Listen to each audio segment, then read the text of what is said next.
ከአፍሪካ አልፎ የዓለም ዓይን ያረፈበት የቢሾፍቱ እጅግ ዘመናዊና ግዙፍ የአየር ማረፊያ አሁንም አነጋገሩን ቀጥሏል። ፕሮጀክቱ ጅማሮ ላይ ሳይረፍድ አብራችሁን ቁሙ ሲባሉ ጀርባቸውን ሰጥተው የነበሩ በአፍሪካ ምድር ሊያውም በኢትዮጵያ ይሄማ አይሆንም ያሉ መንግስታት ጭምር ቀስ በቀስ አብረን እንስራ ለሚል ተማጽኖ የኢትዮጵያ ደጃፍ ላይ ተሰልፈዋል። ከሰሞኑንም ከዚህ አስደማሚ ፕሮጀክት ጋር በተያያዘ የአንድ ቤተሰብ ስም ጎልቶ እየተሰማ ነው። አልሀያት ፋሚሊ በዓለም አቀፍ ደረጃ ከፍተኛ ተቀባይነት ያለው አልሀያት በዓለም ላይ በርካታ ግዙፍ ፕሮጀክቶችን በመገንባት ታላቅ ስም ያለው ሲሆን የኳታሩን ግዙፉን ዋልደርፍ ኢንተርሺ ሞል እና ሌሽዊያ የስፖርት ኮምፕሌክስን እንዲሁም ለ2022 የዓለም ዋንጫ የተገነባው ኮምፕሌክስ የአልሀያት ቤተሰብ ካምፓኒ ስኬቶች ናቸው።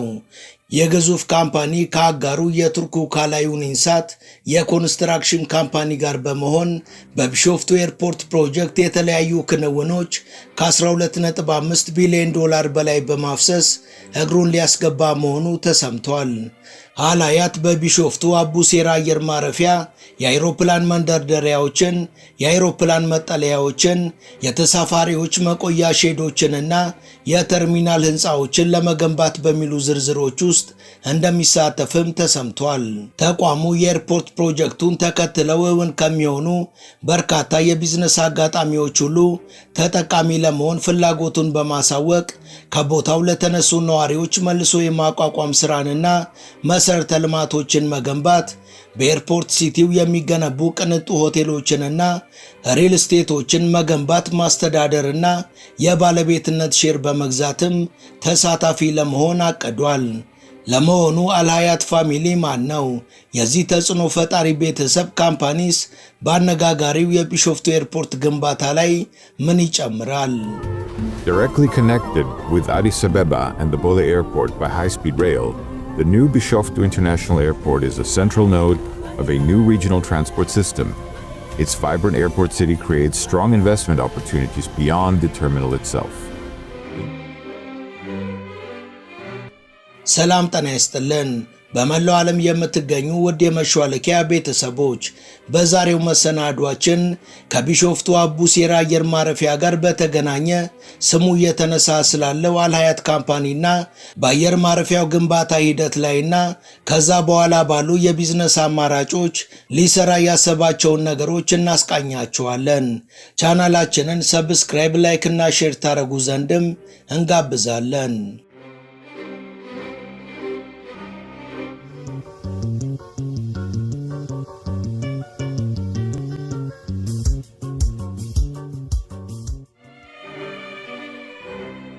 ከአፍሪካ እጅግ ግዙፍ የሆነውና ሲጠናቀቅ ከዓለም አቀፍ አየር መንገዶች ግንባር ቀደም ተወዳዳሪዎች መሃል የሚሆነው የቢሾፍቱ ኤርፖርት 12.2 ቢሊዮን ዶላር ተመድቦለት ስራው ባለፈው ጥር ወር ተጀምሯል።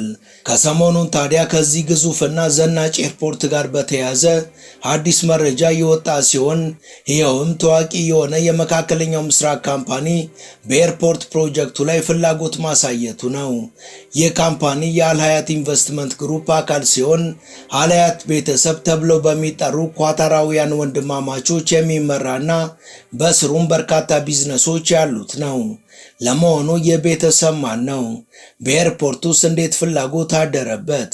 የቤተሰቡን የሀብት መጠንና በቢሾፍቱ ኤርፖርት የሚኖረው ድርሻስ ምንድነው? የሚሉትን እንዳስሳለን።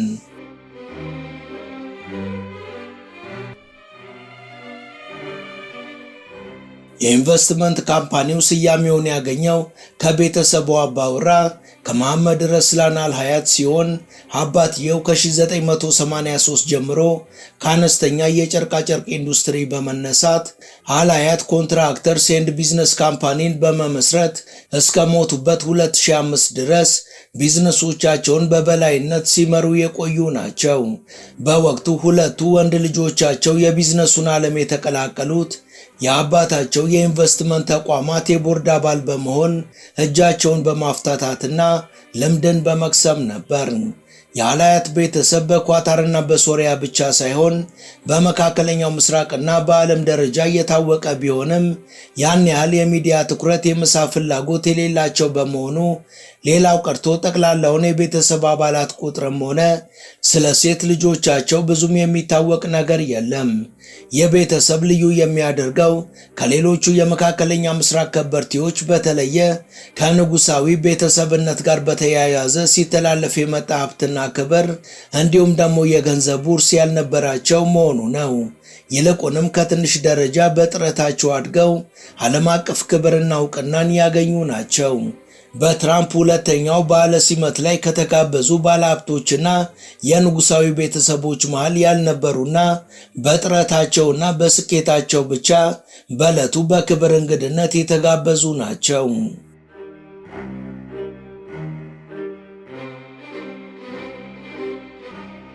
የቤተሰቡ የዘር ምንጭ ከኳታርና ከሶሪያ የሚመዘዝ ሲሆን አባትየው በሕይወት ከነበሩበት ጊዜ ጀምሮ ሁለቱ ወንድማማቾች በአባታቸው ቢዝነስ ውስጥ የነቃ ተሳትፎ ያደርጉ ነበር።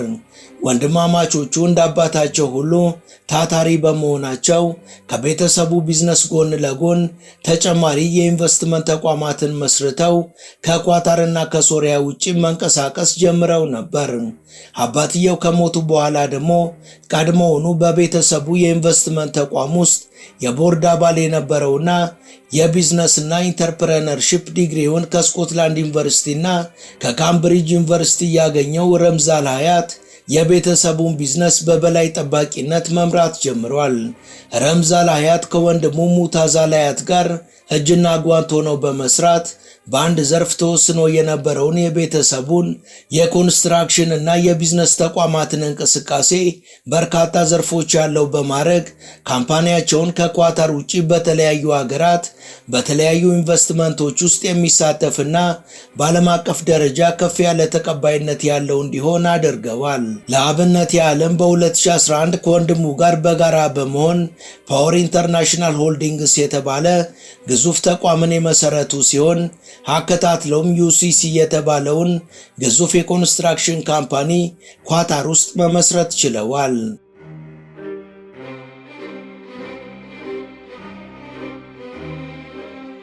ይህ የኮንስትራክሽን ካምፓኒ በተከታታይ ማሳካት የቻላቸው ትላልቅ የኮንስትራክሽን ፕሮጀክቶች የአልሀያት ኢንቨስትመንት ግሩፕንም ሆነ የቤተሰቡን ስም ከኳታር እና ከአጠቃላዩ መካከለኛው ምስራቅ ባሻገር በዓለም አቀፍ ደረጃ እንዲናኝ አድርጓል። ዩሲሲ በዋናነት በከተማ ያሉ ትላልቅ የግንባታ ፕሮጀክቶችን በመከወን የሚታወቅ ሲሆን በግንባታ በተሳተፈባቸው የቢዝነስ ፕሮጀክት ውስጥም በመግባት ወይም የሼር ባለ ድርሻ በመሆን የሚታወቅ ሲሆን አንዳንዶቹ የሞኖፖሊ ዝንባሌ ይታይበታል በማለት ቤተሰቡን ሲተቹ ይሰማል። የአልሀያት ኢንቨስትመንት አካል የሆነው ዩሲሲ በስኬት ካጠናቀቃቸው የግንባታ ፕሮጀክቶች መካከል የባናር ደሴት ሪዞርት፣ የኳታር ግዙፉ ዋልደረፊን ተልሺ ሞል እና የሌሹያ የስፖርት ኮምፕሌክስ የሚባለውን ከ2022 የዓለም ዋንጫ ጋር ተያይዞ የተገነባው የህንፃ ኮምፕሌክስ በዋናነት የሚጠቀሱ ሲሆን በወቅቱ ያበረከተው አስተዋጽኦም ጉልህ ነበር። ረምዝ አልሀያት የዚህ የተሳካለት የኮንስትራክሽን ካምፓኒ ማኔጂንግ ዳይሬክተር ሲሆን በሌሎቹ ዘርፈ ብዙ የቤተሰቡ የኢንቨስትመንት ተቋማትም በዋና ስራ አስኪያጅነት እንዲሁም በሌሎች ከፍተኛ የኃላፊነት ቦታዎች በመስራት ጠንካራ የአመራር ብቃት እንዳለው ያስመሰከረ ነው። የአልሀያት ቤተሰብ ኢንቨስትመንት ግሩፕ ተቋማት በትላልቅ የኮንስትራክሽን ፕሮጀክቶች፣ በኃይል ማመንጫ ፕሮጀክቶች፣ በወተት ተዋጽኦ አቅርቦቶች፣ በመንገድና በሌሎች መሰረታዊ ልማቶች ግንባታ፣ በስፖርት ማዘውተሪያ ግንባታዎች፣ በሪል ስቴት ኢንቨስትመንትና በጤናውም ዘርፍ የነቃ ተሳትፎና ዓለም አቀፋዊ ተደራሽነት ያለው ሲሆን በእነዚህ ሁሉ የኢንቨስትመንት እንቅስቃሴዎች ውስጥ ረምዝ አልሀያት በሳል አመራርን በመስጠት ለተቋሙ ስኬት የማይተካ ሚናን ተጫውቷል።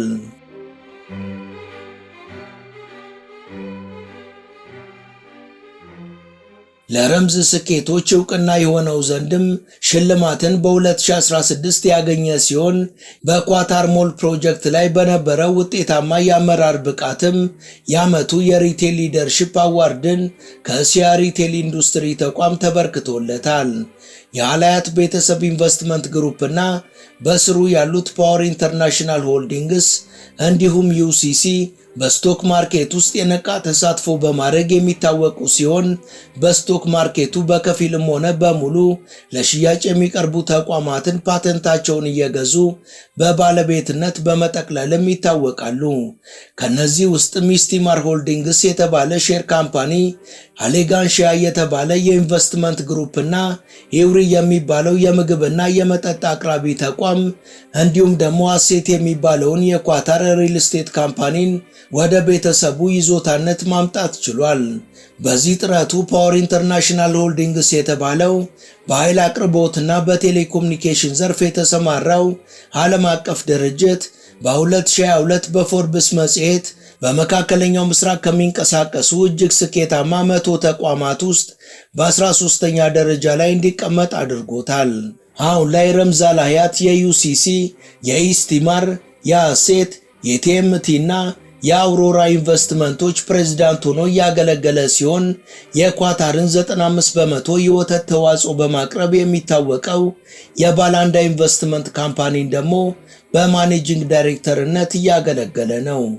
የአል ሀያት ኢንቨስትመንት ግሩፕ ዓለም አቀፍ ተደራሽነት ያለው ሲሆን በተለይ በኮንስትራክሽን ዘርፍ፣ በመንገድ አቪዬሽን እና በአገልግሎት ተቋማት ላይ እያደረገ ያለው ትልቅ ተሳትፎ ከጊዜ ወደ ጊዜ እያደገ የመጣ ሲሆን በቅርቡም በኢትዮጵያው የቢሾፍቱ ግዙፍ አየር ማረፊያ ፕሮጀክት ላይ ትኩረቱን ማድረጉ ተሰምቷል።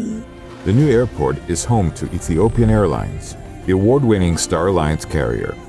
Carefully tailored to Ethiopians' needs, Bishoftu Airport provides a world-class travel experience with a special focus on transfer traffic as the global hub of Africa. የአል ሀያት ቤተሰብ አባላት የሆኑት ወንድማማቾቹ ሙሉ በሙሉ ጠቅልለው ወደ ኳታር የገቡት በ2011 ሲሆን በኳታር ውጤታማ ለመሆንም ሆነ ከንጉሳዊ ቤተሰቡ ጋር ለመቀራረብ ረጅም ጊዜ አልወሰደባቸውም። ወንድማማቾቹ ኑሯቸውን በኳታር ርዕሰ መዲና በዶሃ ባደረጉበት ዓመት በታናሽ ወንድምየው የሚመራውና በኃይል አቅርቦትና በቴሌኮሙኒኬሽን ዘርፍ የተሰማራው ፓወር ኢንተርናሽናል ሆልዲንግስ የተባለውን ተቋም መስርተው ወደ ሥራ የገቡ ሲሆን ብዙም ሳይቆዩ ዩሲሲ የተባለውንና በኮንስትራክሽን ዘርፍ የሚሰራውን ተቋም አቋቁመው ቢዝነሳቸውን በማስፋፋት ሪል ስቴቶችን፣ የስፖርት ማዘውተሪያዎችንና ሌሎች ተቋማትን መገንባት ጀምረዋል። ወንድማማቾቹ በኳታር ስቶክ ማርኬትም ንቁ ተሳትፎን በማድረግ ሀብታቸውን ማከማቸት ችለዋል። ውድ የመሿለኪያ ቤተሰቦች ይህን ዘገባ እዚህ ድረስ ከተከታተላችሁት ቻናሉ የበለጠ እንዲያድግ አንድ ጊዜ ሰብስክራይብ እንድታደርጉ አስታውሰን ተረካችንን እንቀጥል። ረምዝ አል ሀያት የኳታር መንግስትንም ሆነ የህዝቡን ቀልብ መግዛት የቻለውና ፍጹም በሳል የሆነ የቢዝነስ አመራር ጥበቡ የተገለጠው ግን በ2019 ኳታር ከአጎራባች ሀገራት ጋር በነበራት ልዩነት የፍጆታ ዕቃዎች እጥረት በገጠማት ወቅት ነበር። በዚህ ወቅት ረምዝ አል ሀያትና ታላቅ ወንድምየው ከሌሎች ሀገራት በብዙ መቶዎች የሚቆጠሩ ላሞችን ጭነው በማምጣት የወተት ምርትና ተዋጽኦ የሚያቀርበውን ባላንዳ ኢንቨስትመንት የተባለውን ተቋም በማቋቋም ከአጠቃላዩ የኳታር ህዝብ 95% ለሚሆነው ወተትና የወተት ተዋጽኦን በማቅረብ ኃላፊነታቸውን ተወጥተው ሀብታቸውንም ማሳደግ የቻሉ ሲሆን ተቋሙም አሁን ላይ ከኳታር ውጪ ለ11 ሀገራት የወተትና የወተት ተዋጽኦችን ኤክስፖርት ያደርጋል። ወንድማማቾቹ የኳታርን ሞል ጨምሮ በርካታ ሪል ስቴትና የስፖርት ሜዳዎችን ኮንትራት አሸንፈው ገብተዋል። በኮንትራክተርነት ከተሳተፉባቸው ሥራ ውስጥ ትልቅ የሚባለውን ያገኙት ግን በ2004 መጨረሻ የአንዋር ሳዳት መንግስት መውደቁን ተከትሎና ትራምፕ ወደ ዋይት ሃውስ ለሁለተኛ ጊዜ ከመጡ በኋላ የተፈጠረላቸው አጋጣሚ ነው። በዚህ ወርቃማ አጋጣሚ ቀድሞውኑ ከትራምፕና ከልጃቸው ኢቫንካ እንዲሁም ከትራምፕ አማች ኩሽነር ጋር የተወሰነ ቅርርብ የነበራቸው የአል ሀያት ቤተሰቦች በሶሪያ ላይ ተጥለው የነበሩ ማዕቀቦች ሙሉ በሙሉ እንዲነሱ ለነበረው ሂደት ግፊት በማድረግ የድርሻቸውን የተወጡ ሲሆን ሀገሪቷን በተለይ ደግሞ ዋና ከተማዋን ደማስቆንና የደማስቆ ኤርፖርትን መልሶ በመገንባቱ ሂደት ውስጥ ግንባር ቀደም ተሳታፊ መሆን ችለዋል። በእነዚህ የግንባታ ስራዎቻቸውም 12 ቢሊዮን ዶላርን ማግኘት ችለዋል። ወንድማማቾቹ በአፍሪካም አልጄሪያና ጋናን ጨምሮ በጠቅላላው 6 ሀገራት ውስጥ ትላልቅ ፕሮጀክቶችን በመገንባት የሚታወቁ ሲሆን አሁን ላይ ያላቸው ሀብት ወንድማማቾቹ በግላቸው ካሏቸው ንብረቶችና ቅንጡ ይዞታዎች ውጪ 57 ቢሊዮን ዶላር ነው። የአልሀያት ቤተሰብ ኢንቨስትመንት ካምፓኒ በኢትዮጵያው የቢሾፍቱ አየር ማረፊያ ፕሮጀክት ላይም በተለያዩ ዘርፎች ለመሳተፍና በተወሰኑት ላይም ባለይዞታ ለመሆን ያላቸውን ፍላጎት በፕሮፖዛል መልክ በግልጽ ማቅረባቸው ተሰምቷል።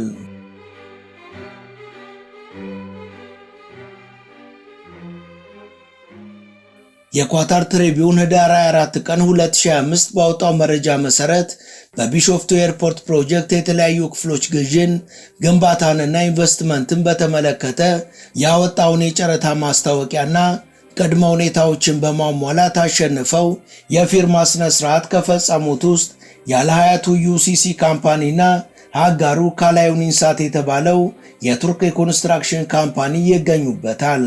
ሁለቱ የኮንስትራክሽን ካምፓኒዎች ግዙፍ ፕሮጀክቶችን በጥራትና በፍጥነት አጠናቀው በማስረከብ በዓለም አቀፍ ደረጃ እውቅና ካገኙና በመጀመሪያ ከተመረጡ ካምፓኒዎች ዝርዝር ውስጥ ከገቡት ከቻይና የኮንስትራክሽን ካምፓኒዎች የሚገጥማቸውን ብርቱ ፉክክር ለመቋቋምን በማሰብ በኤርፖርቱ የግንባታ ስራ ጨረታን በጋራ ማቅረብን የመረጡ ሲሆን የአውሮፕላን መንደርደሪያዎችን፣ የአውሮፕላን መጠለያዎችን፣ የተሳፋሪ መቆያ ቤዶችንና የተርሚናል ህንፃዎችን ለመገንባት በሚሉ ዝርዝሮች ውስጥ በጋራ የቀረቡት በተለይ ካላዩን ኢንሳት በታላቁ የህዳሴ ግድብ ግንባታ ላይ ተሳትፎ የነበረው በመሆኑና ከኢትዮጵያ መንግስት በኩልም ከመልካም በላይ የሚባል የክንውን ምዘና ተሰጥቶት ስለነበረ ነው። ድርጅቱ ከኢትዮጵያ መንግስት ጋር ወዳጅነትን እስከ መመስረት የደረሰ መሆኑ የአልሀያት ኢንቨስትመንት ተቋምም እንደ ዋነኛ አጋሩ አድርጎ እንዲመርጠው አስገድዶታል።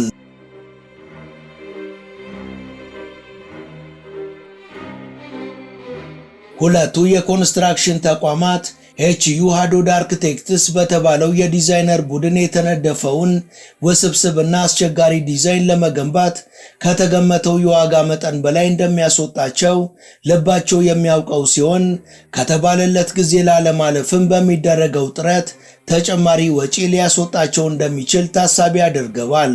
አልሀያት ኢንቨስትመንት የቱርኩን ካላዩን በመጠቀም ወደ ቢሾፍቱ አየር ማረፊያ ኮንስትራክሽን የመግባቱን ጉዳይ ለማረጋገጥ ከጫፍ የደረሰ ቢሆንም የተቋሙ ዕቅድ ግን ከዛም የተሻገረ ነው።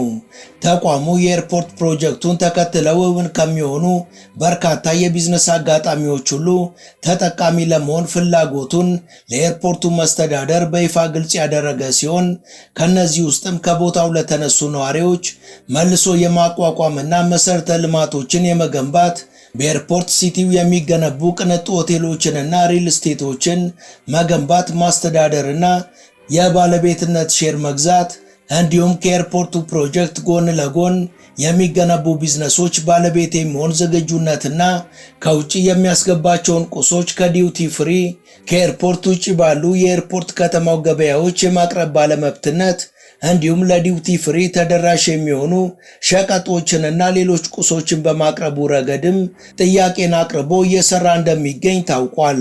ተቋሙ በተለይ ከዓመት በፊት በዶሃ ኤርፖርት የተደረገውን የ4 ቢሊዮን ዶላር የማስፋፊያ ፕሮጀክት እንደ ደጋፊ ማስረጃ ማቅረቡ የተሰማ ሲሆን በኳታር ኢንቨስትመንት ፈንድ ያለውን የዶላር ድርሻ አቅም እንዲሁም በኢትዮጵያና በኳታር መንግስት ያለውን ፖለቲካዊ ግንኙነትና አዎንታዊ ጫናን በመጠቀም የተወዳደረበትንና ከሳምንት በኋላ ይፋ የሚሆነውን የኮንስትራክሽን ስራም ሆነ ሌሎች የኢንቨስትመንት ዕድሎችን እጁ ያስገባል ተብሎ ተጠብቋል።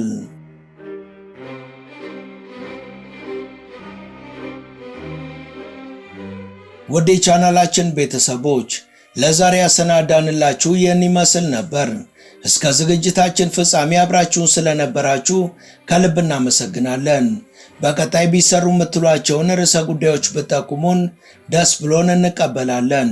ቻናላችንን ሰብስክራይብ ማድረግ፣ የደውል ምልክቱን መጫንና ላይክ ማድረግ አትዘንጉ እያልን ለዛሬ በዚሁ ተሰናበትን። መልካም ጊዜ።